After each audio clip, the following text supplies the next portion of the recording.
And good evening and welcome to your view with me, JJ Tabane. Of course, huge story out from of the OR Tambo International Airport. The Repatriation Mission coming, of course, or getting underway. The president seeing off the team that will repatriate over 122, of course, South Africans. Of course, South Africans, of course, are entitled to ask whether or not that mission is foolproof. As we've heard there from the South African Medical Association, I would have thought that the South African Medical Association would have gone to the Department of Health to seek clarity about that mission. In fact, I would have thought the department would have reached out to them to make sure that they can get their ideas about how to make this foolproof. Because that's some of the questions that we're asking.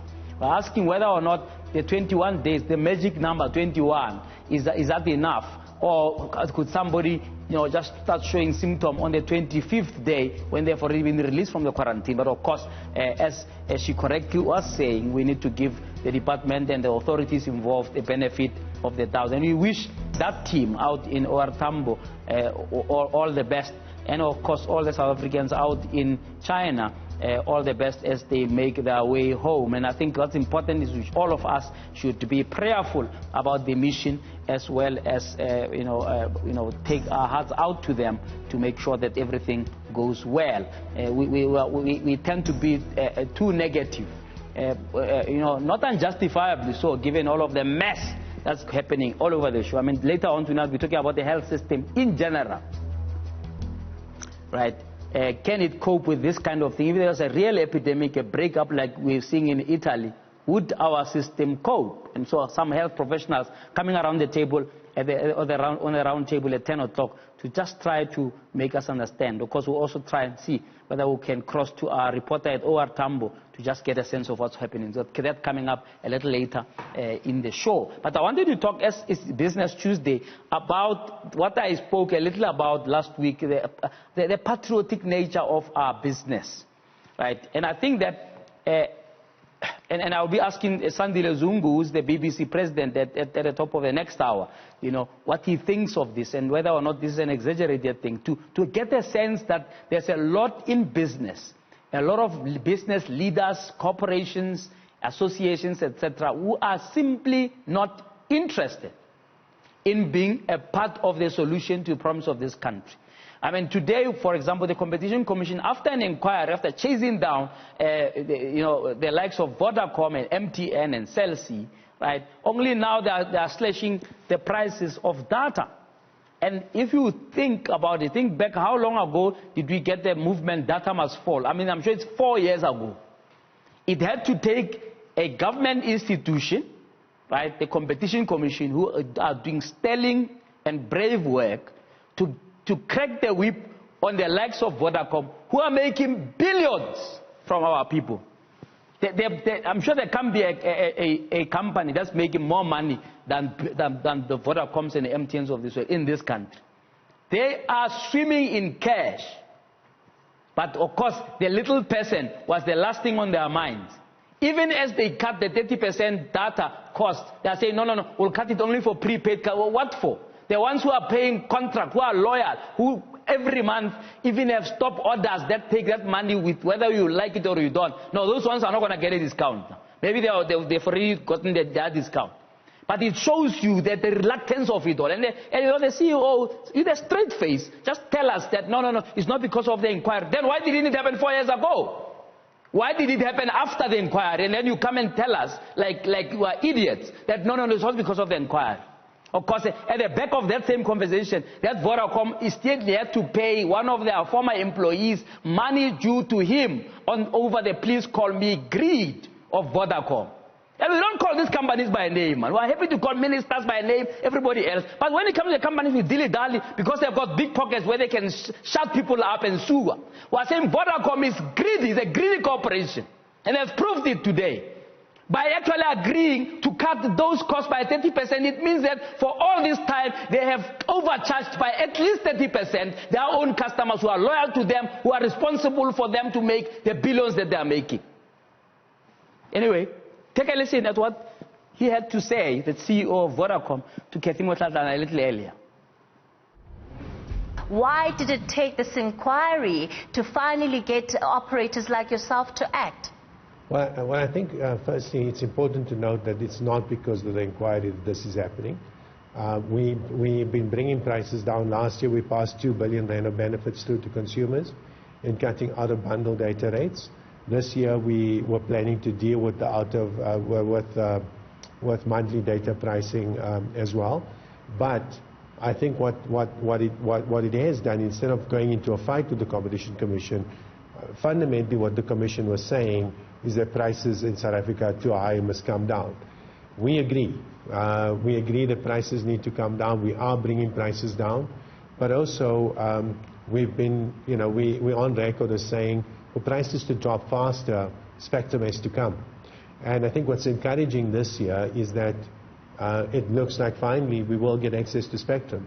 So then that gives us the ability to be proactive and say, okay, on the basis that spectrum will come, let's be a bit bold and let's go, let's cut the prices even faster. Now, before I let you go, Mr. Yusuf, of course, Vodacom currently finds itself with a matter before the High Court in Pretoria, where it relates to one of your former employees, Nkosana. Please, Nkosana Makate, that is. Please tell us about what some of the holdups are with this case and with these payouts that, of course, Makate feels are due to him.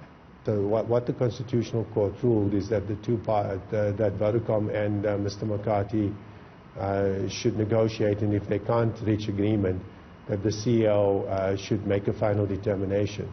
I considered both matters, held public hearings, when I say hearings, where both parties were allowed to present their case, allowed for additional information to be presented, and then looked at all the facts. And I've been isolated or not been involved in the issue over the years, so I could, specifically look at the matter impartially.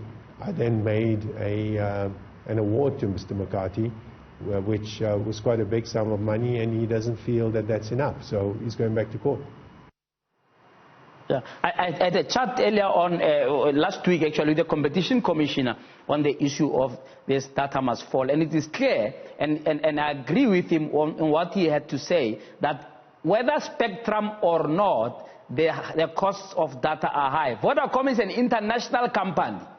They don't need the Competition Commission to tell them that what you are charging South Africans is different and is exploitative as compared to what you are charging elsewhere in the world. They don't need the Competition Commission to tell them that. They have known it all along, but of course we mean nothing to them, of course. We mean nothing. We are nothing to them. That's why when they get here, they think, oh no, let's just charge them 30% more. Man, this place in any event, is backward and it's just Africans, and we just charge them to our heart's content until further notice. That's why they cannot explain why it took them 4 years since calls for data to fall were made for them to cut. It only took the Competition Commission. Mustn't come and lie to us, man, openly. Then it comes to this thing of this greed over their employees. The reason why he's not telling us how much he's offered him, it means because we know what the fellow has demanded. So why can't he tell us how much the Vodacom has offered him? He says, no, we're very generous. We must take his word for it. We must take his word for it. Let him tell us what it is they offered him compared to what he believes he's entitled to, compared to the billions they have made, fleecing South Africans over data, particularly over this thing of please call me.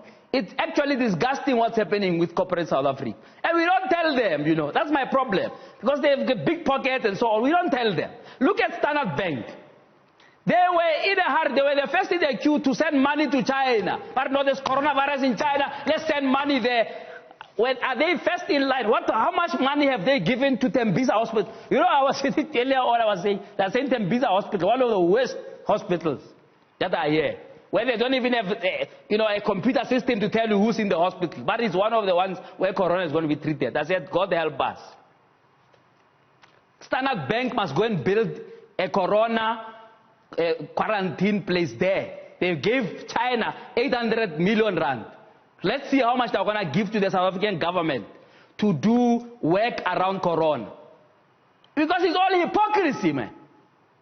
It's it's all hypocrisy. So they're happy to sign a big check to other people. When are they signing a check to the Ministry of Health? Now. Right? No. Maybe it's not urgent. That's very urgent because the Chinese bank is their shareholder and so on.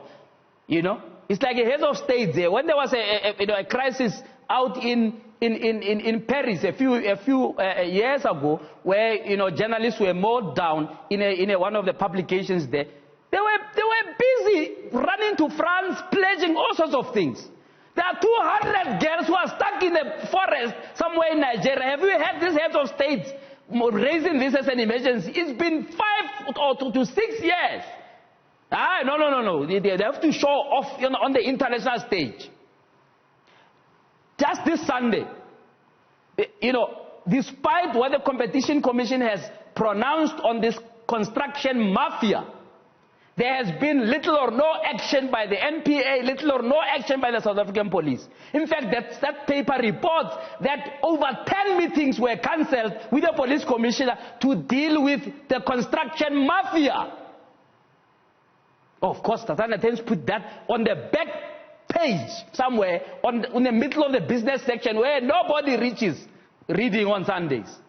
Because it's all a collusion, because those are the same people who are putting adverts in these papers.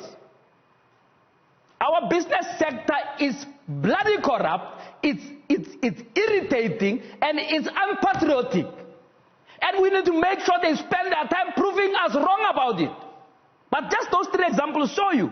Construction cartel who took advantage of a World Cup hosted by South Africa, did all sorts of nefarious things.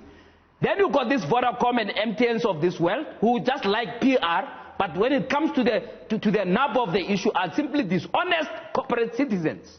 They must come here and disprove us over this. But this data must fall thing, it's not because of their good heart. They must forget us believing that. The Competition Commission must be commended for cracking their whip on there.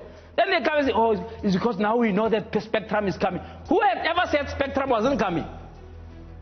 At what point has there been doubt that Spectrum was coming? How is it that an excuse to exploit your own customers?